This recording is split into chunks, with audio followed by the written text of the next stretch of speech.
vejo as pessoas falando, eu não fui trabalhar porque eu tava com dor de cabeça ou porque eu tava com uma unha encravada. E eu vejo que eu, assim como tantas outras pessoas, optam por trabalhar, agradecem todos os dias por ter um trabalho, por ter uma família, por ter tido uma chance.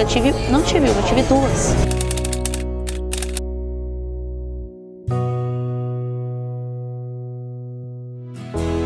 Eu adoro ler, né? Sei que parece meio caxias de dizer, mas é verdade, eu gosto. A leitura ela tem se tornado uma fiel companheira desde a minha época de químio, porque a químio demora muito tempo, né, para ser realizada, em torno de umas 3 horas. Então a gente tem um tempo ocioso, né? Então eu comecei a ler bastante e eu descobri muitas leituras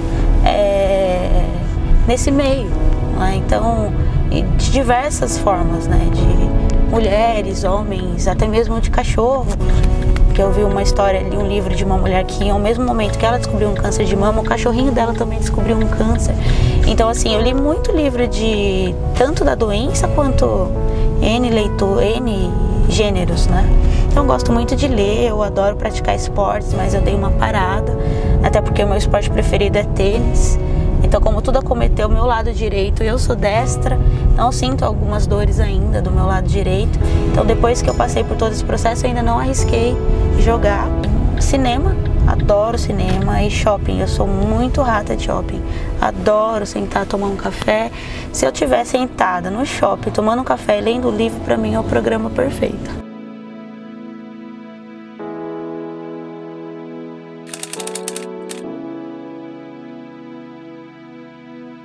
Hoje, se eu tenho vontade, eu vou, dou uma volta em algum lugar, eu dou uma volta sozinha no shopping, eu vou no cinema sozinha, porque esses momentos também são muito bons. Eu gosto de corrida, esporte para mim é fundamental.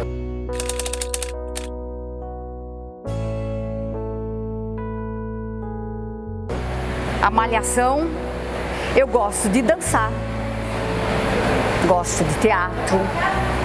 Eu gosto de festa, eu gosto de churrasco, eu gosto de beber, uma bebidinha, mas bebo moderado, porque assim, o remédio que eu tomo, né? Samba é o que eu mais gosto de fazer na minha vida, é dançar samba, certo? Eu sou agrobeleza no passado, certo? Porque eu adoro isso. E eu adoro alegria, gente, eu adoro cantar, eu adoro dançar, eu adoro... Viu? Eu adoro namorar, para não falar outra coisa. Eu adoro fazer sexo, entendeu? Adoro, tá na vida. A gente precisa disso tudo, entendeu?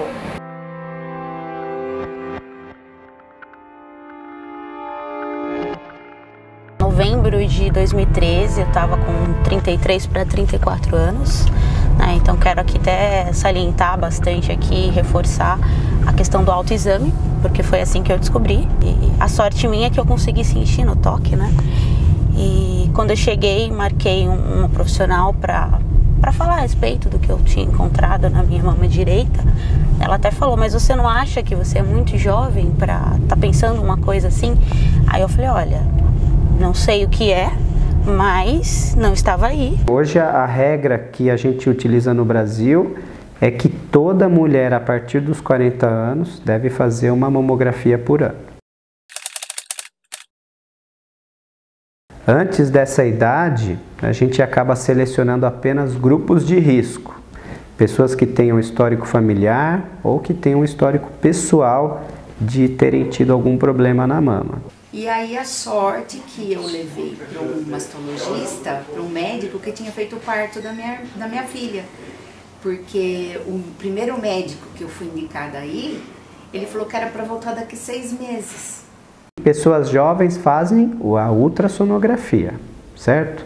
Então até os 35 anos, o ultrassom é o primeiro exame a ser feito para essas situações palpáveis.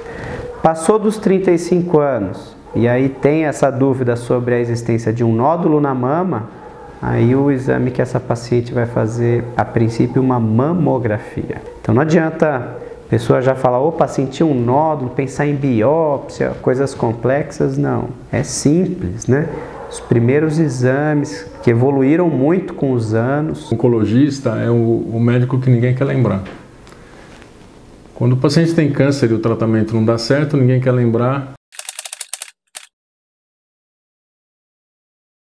porque quando lembra é de um parente que infelizmente se foi, então eles querem esquecer de tudo que aconteceu, com razão.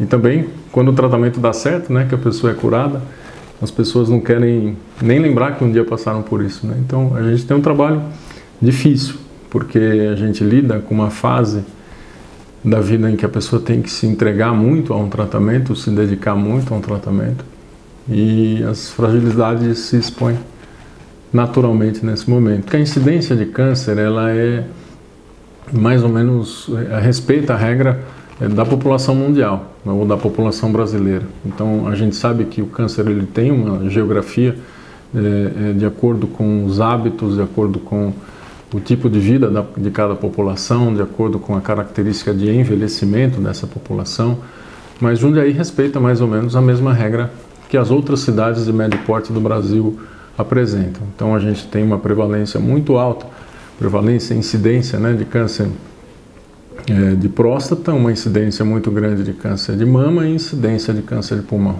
É diferente a questão da incidência ou prevalência da questão de mortalidade, porque nem sempre a doença que é mais incidente é aquela que é mais agressiva ou aquela que a gente consegue resultados melhores ou piores do tratamento. A Baiana começou a treinar comigo, né, ela me procurou como personal antes de que ela soubesse que ela estava com câncer. Então ela tinha um objetivo, eu quero emagrecer, eu quero manter meu corpo, eu quero ficar com uma perna bonita, bumbum sarado e tal. E a gente veio desenvolvendo o trabalho, até aqui veio essa triste notícia aí, que pegou até a mim de surpresa, porque não é uma notícia muito fácil. Imagina você chegar no médico e falar, você está com câncer de mama. É a mesma coisa falar, viu, a sua vida vai ser interrompida, você vai ter uma morte precoce, entendeu? Vai acabar ali. Ou você se entrega ou você reage. E ela optou pela vida. Eu tive o diagnóstico e fiz a cirurgia em abril. Em julho eu estava estudando, fazendo sabe, correndo atrás, para não ficar assim, ai, coitada de mim. Uma cirurgia plástica que eles fazem no corte aqui embaixo, não, é no meio, é feio, entendeu? Então o que você puder fazer para se sentir melhor, eu acho válido. Porque eu tive uma amiga que desenvolveu um câncer de mama.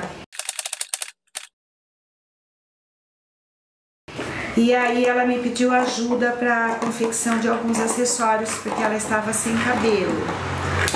E aí eu procurei na internet algumas coisas e cheguei a esse modelo. E eu fiz uma caixa, mandei para ela me deu um retorno muito positivo, dizendo que ela tinha ficado muito contente, muito satisfeita, muito elegante.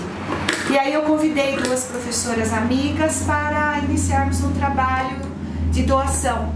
E no primeiro ano nós fizemos 50 turbantes e logo já entrou a Dail, a outra voluntária. E nós fomos trabalhando, tivemos muita dificuldade com a malha, muito problema para lidar com o tecido porque ele escorrega, né? E depois entrou uma outra voluntária que tem bastante prática, e aí ela nos deu muitas dicas, ensinou, e aí nós ganhamos mais confiança. Eu descobri a doença. Eu fiz primeiro a químio, que foram acho que 8 meses de quimioterapia. Eu ia fazer a químio em 21 dias e depois que deu 8 meses de quimioterapia, eu tomei a vermelha e a branca. Eu não tive muita complicação, nem tomando a vermelha, nem a branca. Eu passei bem. Quando a gente fala de câncer de mama, a gente está falando de várias doenças diferentes. Então não existe apenas um tipo de câncer de mama, mas vários tipos de câncer de mama.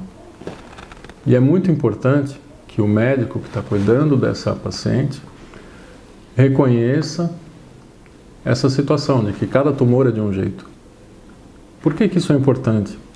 Porque tem tumor que responde muito bem à quimioterapia e tumor que não responde tão bem assim. Tem tumor que é muito importante que se opere logo de cara e tem tumor onde a gente precisa inverter essa linha de tratamento, ou seja, começar com quimioterapia e operar depois. Então não é toda paciente que precisa fazer quimioterapia, não é toda paciente que vai fazer radioterapia, mas toda paciente acaba sendo operada, principalmente quando essa doença está restrita à mama.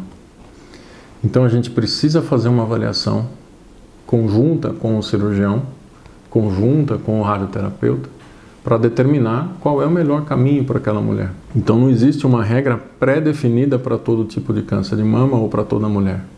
Varia de acordo com a idade, varia de acordo com o estadiamento, varia de acordo com o tipo do tumor. Então é uma decisão complexa que a gente precisa tomar. A parte de químio foi bem difícil. Eu fiz 6 meses de químio e depois, assim que acabei a químio, já fiz a cirurgia. E na sequência já iniciei a radioterapia e depois de 1 ano a outra cirurgia. Então ao todo foram 2 anos de tratamento. Porque não pode ficar esperando muito tempo, porque ele cresce de uma forma assustadora. E parece que depois que você descobre o negócio, parece que vai mais rápido ainda. Então assim, por isso que a atenção nesse princípio aí do tratamento tem que ser muito grande mesmo. Existem 2 tipos de químio. Tem a que a gente fala de vermelha e tem a branca. Então a vermelha é tipo a vilã, né, digamos assim, da quimioterapia, porque é ela que faz cair o cabelo, né? Então assim, eu posso tomar uma única dose que eu vou ficar careca, porque é a primeira dose que derruba o cabelo. Então assim, eu tomo, passa 15 dias certinho, cai o cabelo, cai tudo. Então ela é forte mesmo. Então eu tomava uma vez a cada 21 dias. Então a cada 21 dias eu tomava essa vermelha e eu ficava assim 5 dias passando muito mal. Eu ficava passando muito mal mesmo durante 5 dias. Aí depois de 5 dias eu me recuperava e quando eu tava praticamente boa vinha outra dose. Mas dessa aí foram 4 doses, né? Então a cada 21 dias 4 doses. Depois veio a quimio branca, que era 1 vez por semana, e ela dá muita dor muscular, muita dor no corpo. Então a gente sente dor da cabeça para baixo. Então você fica um pouco desanimada porque o corpo dói um pouquinho, mas ela tranquila, a gente tira de letra. Quem fez a primeira vermelha tira essa daí de letra. E do meu tipo de câncer não era legal fazer quadrante, era legal fazer mastectomia radical. E a hora que ele falou isso, que minha probabilidade de vida era grande se eu fizesse essa cirurgia, não teve dúvida. Falei, arranca tudo, que eu quero ver minha filha crescer. Então eu sempre tive esse propósito, que eu queria ver minha filha crescer. Então isso é importante, é você colocar coisas que você queira ver a longo prazo, porque assim aquilo vai te dando um up de viver, é um estímulo muito grande. E a minha mãe reagiu super bem, super bem. Minha família, meus irmãos ficaram meio assim, mas aí falaram, não, tudo bem, a gente tá aqui, não sei o que, vai dar tudo certo. E a minha mãe reagiu super bem, eu vi que ela tava muito firme, assim. Aí tá bom, aí passado esse dia, continuou a mesma coisa. Aí quando caiu a ficha, ela falou assim, viu, escuta, não é maligno não, né? Aí eu falei, mãe, ela, mentira, deixa eu ver seus exames. Aí que ela começou, aí ela ficou muito preocupada, mas também, conforme eu dei a estimativa que o médico deu, era muito bom, assim, eram muito boas as recomendações e ela ficou super, assim, acompanha até hoje, todos os exames ela vai, questiona o médico mais do que eu, mas sempre ali do meu lado, nunca, pelo menos pra mim, eu sei que ela fica nervosa, porque eu conheço a minha mãe, mas pra mim ela nunca deixou transparecer. Então passou por cirurgia, quimioterapia, radioterapia, ficou careca, entendeu? A irmã dela também cortou o cabelo, ficou careca também. Quase que eu fiquei também, é que eu trabalhava em banco, não tinha como chegar careca no banco, mas senão eu ficaria também, entendeu? Um companheiro, ela tem um companheiro, o Celso, cara excepcional, que ajudou muito, que ficou o tempo todo ao lado dela. Porque, dependendo do companheiro ou da companheira, é o primeiro a abandonar o barco, O barco começa a afundar, é o primeiro a abandonar. E esse homem não, ficou do lado dela o tempo todo, porque não foi fácil, hein? Aguentar essa mulher com dor, com depressão, cada vez que fazia uma quimioterapia, parecia que ia morrer. entendeu? Então, quantas mulheres nesse momento estão passando por isso? Aí eu acho que foi fundamental, assim, da família, principalmente do meu parceiro, entendeu? Ele foi junto, caminhou junto comigo nesse sentido, entendeu? Em momento algum ele mostrou, deixou eu perceber que, nossa, você tá sem um peito, você tá menos mulher ou mais feia por isso. Eu sempre tive um elogio da parte dele, então acho que isso é fundamental. Porque é um momento que você fala assim, o seu lado mulher tá muito afetado. Eu senti uma dor nas costas, eu achei que era muscular, né? E aí eu tava meio que emagrecendo, algumas pessoas estavam comentando, nossa, tá com uma cara de abatida, mas como eu tava trabalhando muito e tava estudando também naquele ritmo frenético, eu falei, acredito que é por conta disso, né? Estresse. Aí eu fui percebendo que eu fui mesmo emagrecendo, aí comecei, seguida a dor, tossindo muito, comecei febre alta, né? 38,5, 39 graus e não passava. Aí eu procurei um profissional, fui ao médico, tava com pneumonia. Aí comecei a tomar o medicamento por 7 dias, mas não passou, a febre não cedia. Aí voltei novamente no médico e já fiquei internada. Aí descobri que eu tava com um derrame pleural, até então eu nunca tinha ouvido a respeito que é um derrame pleural. Aí fui descobrir que é água, né, no pulmão, e essa água no pulmão que estava me desencadeando a pneumonia. Então teria que tratar dessa água, né, fazer a retirada. Era um procedimento simples, né? Aí descobriu que eu estava com nódulos na minha pleura. A pleura é aquela membrana que envolve o nosso pulmão. E por conta do meu histórico, eles nem acabaram nem fazendo esse procedimento. Já me encaminharam de urgência com a minha oncologista, né? E aí eu fui descobrir que eu estava com uma metástase mesmo. E dessa vez tinha dado em 4 pontos. Deu na minha pleura, na minha traqueia, diafragma e no fígado. Eu fiz outro procedimento cirúrgico, que foi além da retirada da água no pulmão, eu tive que fazer um procedimento que se chama pleurodese, que a nossa pleura ela é aberta, né? Então eu tive que colar a minha pleura. Então eu perdi aí cerca de 40 a 50% da minha capacidade pulmonar direita. Dos outros 3 pontos, que foi da diafragma, traqueia e no fígado, com o tratamento ele desapareceu, né? Só que na pleura não tem o que se fazer. Fora esse procedimento aí, que é a colagem dela, não tem como fazer uma cirurgia. Então eles entendem que não tem cura. Então ele tem o que? Tratamento. Minha médica optou por não fazer uma quimioterapia, porque eu estava muito frágil. Então ela achou que fisicamente eu talvez não suportaria. Talvez eu poderia vir a óbito se eu começasse um procedimento quimioterápico novamente. Eu estava muito magra, muito abatida, a imunidade bem baixa. Eu tive 3 pneumonias em um mês. Assim, tratava uma, já iniciava outra. Então foi bem crítico mesmo. Dessa vez eu senti medo. Da primeira vez eu não tive esse receio, pensar que poderia acontecer algo mais grave, porque as perspectivas eram muito boas, né? E eu, como não tinha passado por isso, era nova na situação, então eu fui encarando com mais, né? A gente vai para o desconhecido, a gente não sabe o que nos aguarda, então a gente não tem tanto aquele receio. Depois que eu já passei por tudo isso e ter que passar, eu temia novamente ter que passar por outra químio e algo mais agressivo.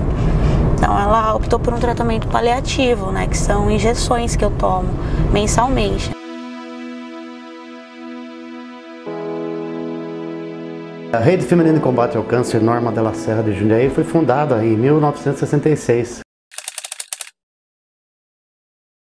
O pai da minha mãe trabalhava no postinho de saúde aqui em Jundiaí e ela acompanhava os doentes lá. Então ela percebia que a situação dos doentes, dos pobrezinhos, eles não tinham a menor possibilidade de comprar remédio. Então morria tudo de câncer. Não tinha salvação, né? Então o que acontece? A minha mãe se juntou com algumas amigas dela e fundaram a Rede Feminina de Combate ao Câncer, vinculada ao Hospital do Câncer de São Paulo. O Hospital do Câncer de São Paulo possui várias redes femininas espalhadas no Brasil inteiro. Então, a partir daí, formou-se a rede e nós passamos a atender os assistidos da entidade. Então, a primeira dificuldade nossa foi trabalhar com o tecido. E a segunda que nós enfrentamos desde então, porque o projeto já tem 4 anos, é a dificuldade de conseguir a matéria-prima, que é a viscolaicra, que nós precisamos para fazer os turbantes. Há 6 anos eu comecei a fazer um projeto gratuito para mulheres que tiveram câncer de mama e fizeram uma mastectomia. É uma micropigmentação, reconstruindo o mamilo. Eu comecei a fazer a micropigmentação, gratuita principalmente, né? Em questão de eu ter passado um problema muito grande na minha família com a minha mãe, que eu perdi ela tem 11 anos aproximadamente, de câncer. Tive grandes problemas também com a minha prima, enfim. E isso é uma forma de eu poder ajudar alguém da mesma forma que nós fomos ajudados por muita gente na época com tudo que passamos. Aí eu fui procurar um cirurgião plástico. Esse cirurgião plástico, que era da minha confiança, ele falou: de jeito nenhum, eu não sou a favor de colocar expansor, prótese, nada na hora. Você vai cuidar do seu câncer, depois eu faço isso. A hora que ele falou isso, aí foi outra crise de choro, depois de 1 dia, 2, não sei. Porque aí eu falei assim, gente, eu fui tão machona de achar que eu ia ficar sem peito, mas eu não quero ficar sem peito. Pelo amor de Deus, eu não quero, eu tenho 40 anos, não quero ficar com peito sem peito, não, aí deu desespero. Aí eu liguei para esse meu médico, para o mastologista, e ele indicou um outro. E esse outro falou, não, hoje em dia existe uma porcentagem muito grande de cura para mulheres que levam em consideração sim a autoestima, é muito importante no processo de cura. Aí eu falei, esse é dos meus, esse é esse que eu quero. Aí ele fez aí ele examinou, viu tudo, viu que eu não poderia fazer por a prótese, porque eu não tinha tecido suficiente. Mas ele falou, gente, vamos criar tecido aí pra você pôr. Aí, então, por isso que vale a pena, às vezes, você ouvir uma outra opinião. Porque se você não se satisfaz com a primeira ou com a segunda, procura uma outra que... E aí eu vi o quanto era bacana você trabalhar a autoestima junto com isso. Então você vê, eu fiz 3 cirurgias. Como eu ia permitir me entregar quando eu recebi a doença, se quando eu chegasse aos 60 anos, eu ia ter uma teta-dura? Como eu ia me permitir? Não. Fez até festa pra teta, né? Fiz até festa. Fiz um baile, toda vestida de rosa, saí de dentro de um bolo rosa, dancei com o professor, fiz aula, todas as pessoas que trabalharam para mim no salão, estavam todas vestidas de rosa, a banda, os free dance para dançar com a mulherada, tudo de rosa, a baiana de rosa, o professor de dança de rosa, e eu saí de dentro de um bolo, dançando Abra Suas Asas, Solte Suas Férias. Felicidade, ela tem que estar dentro de você constante. E eu fiz esse baile para mostrar, para incentivar as mulheres que me conhecem que eu tô aí, entendeu? Eu fiz para mostrar mesmo que a vida não parou. A vida não parou e que eu continuo eu sou uma pessoa festeira, eu sou uma pessoa que gosta de brilho, eu sou uma pessoa que gosta de falar, de contato. E fiz esse baile para reunir todo o pessoal daqui de Jundiaí que me conhecia e para meu baile ser feliz, cantar, dançar, amar, beijar, você me entendeu? Que nada parou. Como não me abalou tudo isso, eu fiz para mostrar para as pessoas que realmente tudo é possível. A gente fala assim, não estamos ajudando, eles estão ajudando a gente, sabe? Porque a hora que você entrega, é isso que ela falou ontem, inclusive, ela falou, é uma via de mão dupla, sabe? Então, e a energia que a gente coloca nisso, no amor que a gente coloca, tudo para combinar, não vamos fazer uma faixa agora para combinar com azul, sabe? Vamos fazer uma faixa para... É tudo pensado, não é assim aleatoriamente que a gente faz, sabe? Embora a gente trabalhe com retalhos doados, a gente procura colocar muita harmonia e muito amor, muito carinho. Sim. Porque na verdade nós não sabemos para onde os lenços vão. Nós doamos para as psicólogas, para as assistentes sociais e é como se a gente lançasse pétalas ao vento. Com a ajuda de muitos médicos dentro de hospitais, conseguimos uma grande fonte de divulgação. O trabalho é admirado até pelos médicos e especialistas no caso. Eu tenho alguns médicos que conheço, que eles acabaram até acompanhando alguns para ver como ficava. Então isso é muito bacana e eu fico muito feliz em poder contar com a ajuda deles. Quem envia para nós os assistidos é o boca a boca, porque a entidade é muito conhecida em Jundiaí, né? E o hospital. Então quando aparecem pessoas que têm necessidade, que estão passando uma situação muito difícil na vida, eles mandam para nós. E aqui continua a mesma coisa, né? Faz o trabalho de verificação das condições da pessoa, atendimento psicológico, atendimento médico. Então o que acontece? Aqui eles têm a chance de ter vários tipos de clínicas que trabalham em parceria com a gente, mas na parte de voluntário. Hoje, atualmente, a gente está com uma média de 50 assistidos na entidade, né? Entre homens e mulheres. Desse universo, 70% é mulher com câncer de mama, 20% homem com câncer de próstata. E já tivemos também casos de câncer de mama de homem, 3 casos de câncer de mama de homem. Então a gente pede para que o homem também faça exame de mama. Bom, para começar, porque homem não tem mama, né? Então nós homens nós temos um resquício que vem desde o nosso período embrionário de um tecido glandular que fica extremamente atrofiado, né? Então a gente olha para o tórax de um homem, tem o mamilo, mas não tem nenhuma glândula mamária, né? E a mulher, ao contrário, desde a infância, o início da puberdade, esse tecido glandular que é pequenininho também, ele passa a ser estimulado pelos hormônios sexuais femininos. Então a menina, a adolescente, ela com esse estímulo hormonal, o tecido glandular se desenvolve e acaba formando as mamas. O câncer de mama, então, acaba ocorrendo nas mulheres cada 100 casos para ter um caso em homem. Em segundo, que quando desenvolve há questões genéticas hereditárias, herdadas, né, naquela família e aumentam a chance de ele desenvolver essa malignidade. Uma diferença é que homem não faz exame de rotina nas mamas, né? Então, na verdade, é uma situação tão rara que não cabe à medicina, né, fazer testes para detecção precoce. Então, homens não fazem mamografia rotineira. Então, quem que vai identificar? O próprio homem, passando a mão, se ensaboando, falou, opa, senti alguma coisa aqui. E nesse caso segue o mesmo princípio da mulher. Então, um nódulo endurecido e indolor. Entendeu? Ele vai notar alguma coisa com esse padrão e aí ele vai buscar o homem, frequentemente um clínico, ou vai direto no mastologista. Antigamente aqui em Jundiaí era muito difícil, não existia assistência social aqui em Jundiaí, né? Na época da minha mãe, quando ela fundou a entidade, não existia um lugar, um local onde esses assistidos pobres poderiam ir, frequentar e ter uma vida mais razoável um pouco. Porque todo mundo sabe que o preconceito contra o câncer é muito grande e ele existe até hoje, né? Existe um preconceito muito grande contra o câncer.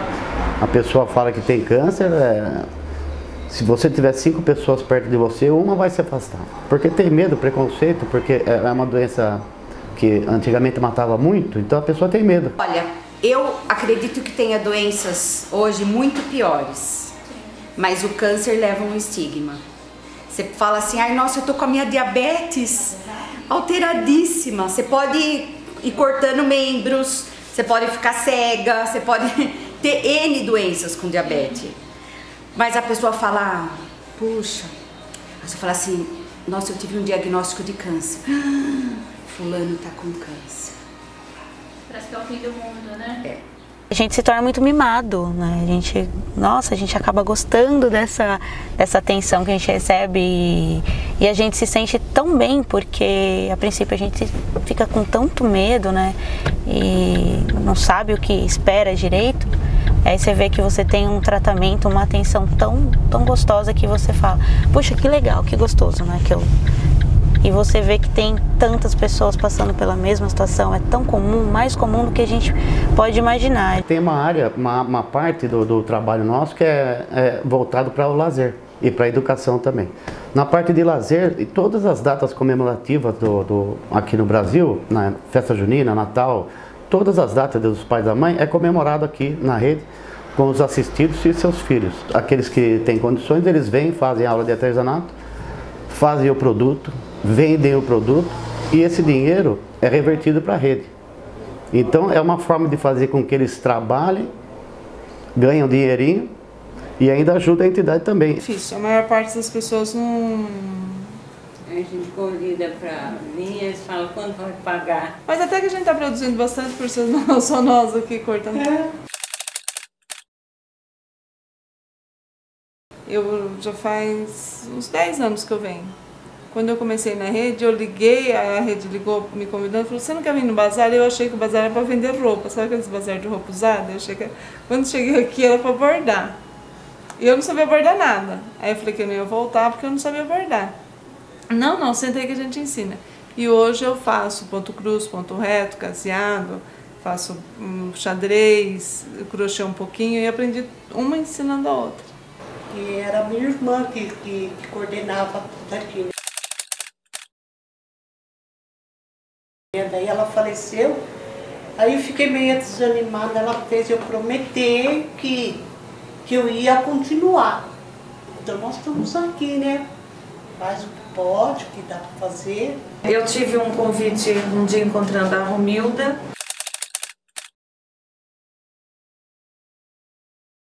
Num estabelecimento, conversando com ela, não estava muito bem emocionalmente. Aí ela comentou do projeto, eu achei interessante. Aí eu vim até aqui na Vera, conversamos.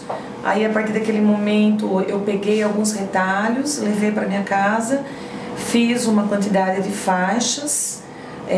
Como eu dou aula durante a semana, eu tenho um período um pouco mais curto, infelizmente, para me dedicar como eu gostaria.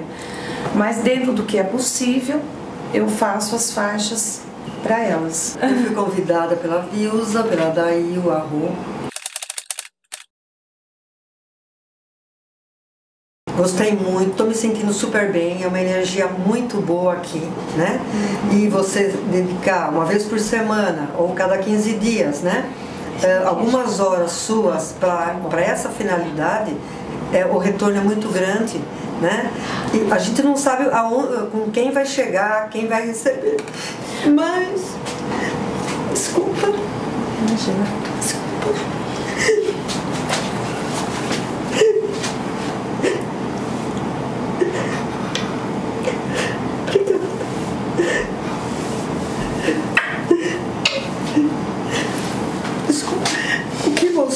É que nós estamos, como a Raul sempre fala, deste lado, nós não estamos do outro lado, né? Nós não passamos, nós somos abençoadas.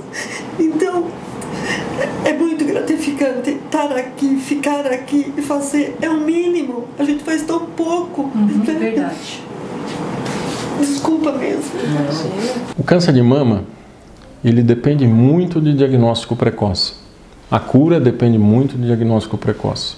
Esse diagnóstico tem que ser muito preciso, do ponto de vista de patologia, ou seja, a biópsia tem que ser bem feita, e o tratamento inicial tem que ser muito bem discutido entre cirurgião e clínico, para que as coisas se alinhem e a gente possa oferecer a melhor conduta possível. E uma outra coisa muito importante, nem sempre aquilo que é mais é o melhor, ou seja, às vezes a gente não precisa fazer uma cirurgia enorme. Às vezes a gente não precisa fazer uma quimioterapia super tóxica. Ao contrário, às vezes são procedimentos pequenos, são tratamentos menos agressivos, que acabam contribuindo para uma qualidade de vida adequada e com a mesma taxa de cura, às vezes até melhor do que se a gente fizesse um mega tratamento. Poxa, é um movimento importante, ele surgiu na década de 80, nos Estados Unidos, e o objetivo do Outubro Rosa é conscientizar a importância dos exames mamários.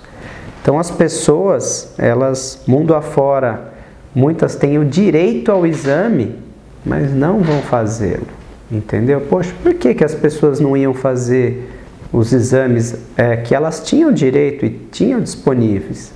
Por falta de informação, né?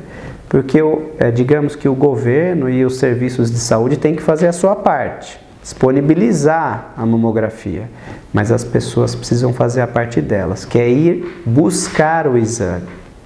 Então esse movimento, que foi um movimento de sucesso, né, ao redor do mundo, e acabou sendo copiado para tantas outras entidades, situações importantes também, ele foi um modelo muito bacana de conscientização, né? Envolveu situações governamentais, mas também entidades civis, né? Farmácias, todo mundo entrando nessa causa e colocando o símbolo do Outubro Rosa. Então, poxa, a importância é essa, é conscientizar as pessoas. Olha, importante fazer a mamografia a partir dos 40 anos, porque o câncer de mama é a malignidade que mais mata mulheres ao redor do mundo. Assim, o que eu falaria, né, de uma mulher que tem jovem, que nem na época eu tinha 40 anos, e que tem o diagnóstico de um câncer de mama. Fica firme, chora sim, fica triste sim, mas sempre pensar em objetivos de curto, médio e longo prazo, para você viver no seu dia, procurar fazer o seu dia da melhor maneira, seguindo com os tratamentos que não são fáceis. Eu não vou falar nunca, ter um câncer de mama é muito legal. Não, não é. Não é. Mas fica firme que vai dar tudo certo. Ainda mais hoje em dia, com tantos recursos, né? Para mulher que é importante fazer plástica ou fazer uma tatu na reconstrução da mama, vai e faz. Tem mulher que não é, então ok, não faça. Mas para aquelas que querem, que se gostam e que quer estar bem, corra atrás, que hoje em dia tem muitos mecanismos. E fazer a mamografia, né? Não esperar só o autoexame. E faz a mamografia anualmente, porque é na mamografia que descobre. Se o primeiro médico você não ficou satisfeita com a opinião dele, procura o segundo, né? Procura se armar de coisas que possam te fortalecer. Estou enfrentando a vida com pensamentos positivos. A gente não pode usar na vida o não. Não carregue isso na tua mente. Porque você começa a mandar informação, né? Toda vez que você fala, eu tô com isso, eu não consigo, eu não posso, eu tô doente, a doença voltou. Não carregue isso, porque o seu cérebro manda informação negativa.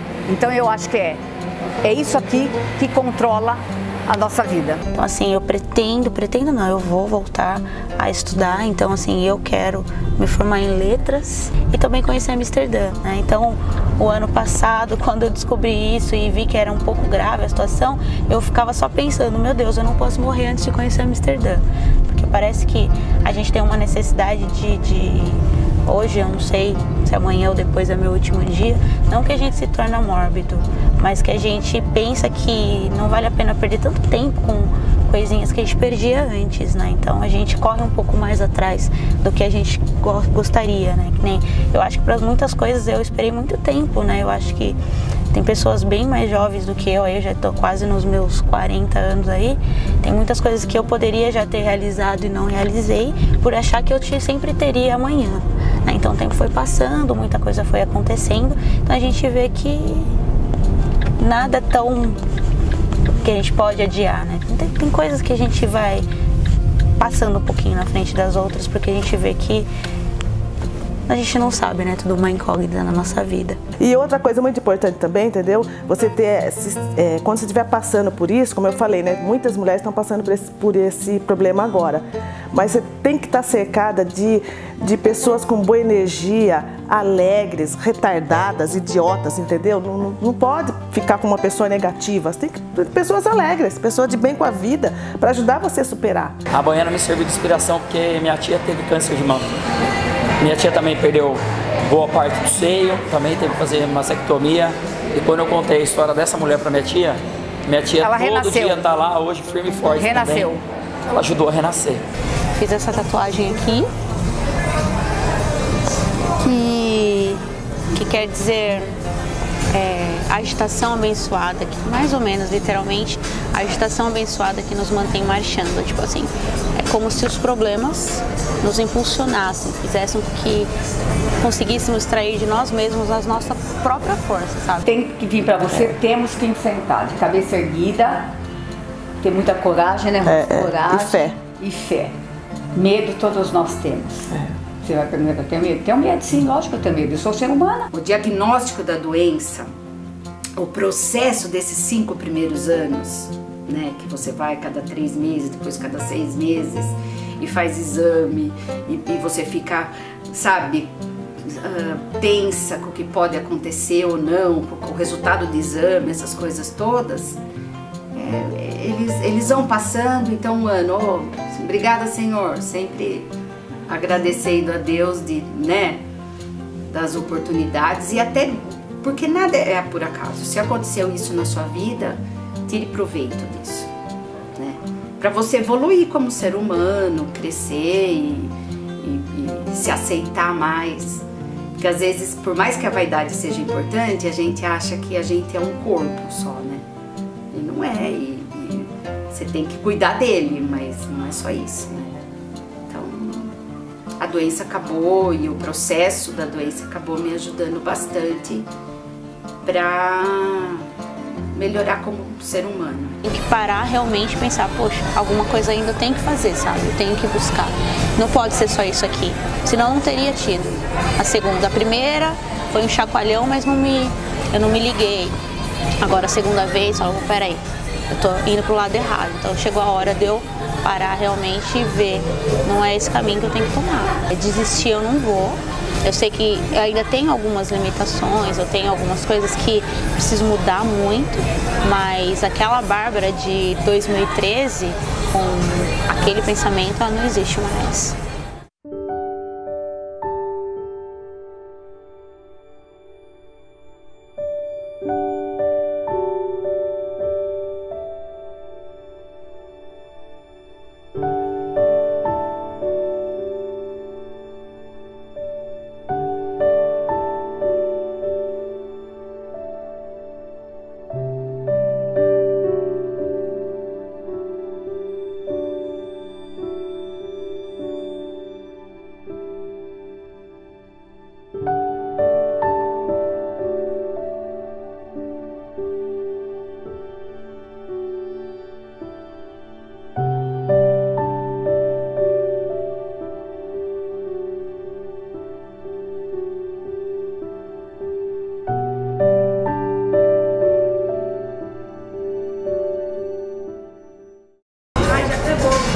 Mas essa batata aqui com queijo não é uma coisa para primeiro encontro, tá? Você vai comer com alguém? Vale lembrar que depois de 12 anos, não sinto nada do lado direito, onde foi feita a mastectomia, viu? Então é uma pessoa assim que tá na minha vida, vai ficar na minha vida, pro resto da minha vida, enquanto eu viver nessa terra. Agora para de falar e me dá um abraço. Te amo, retardada. A gente faz tudo junto.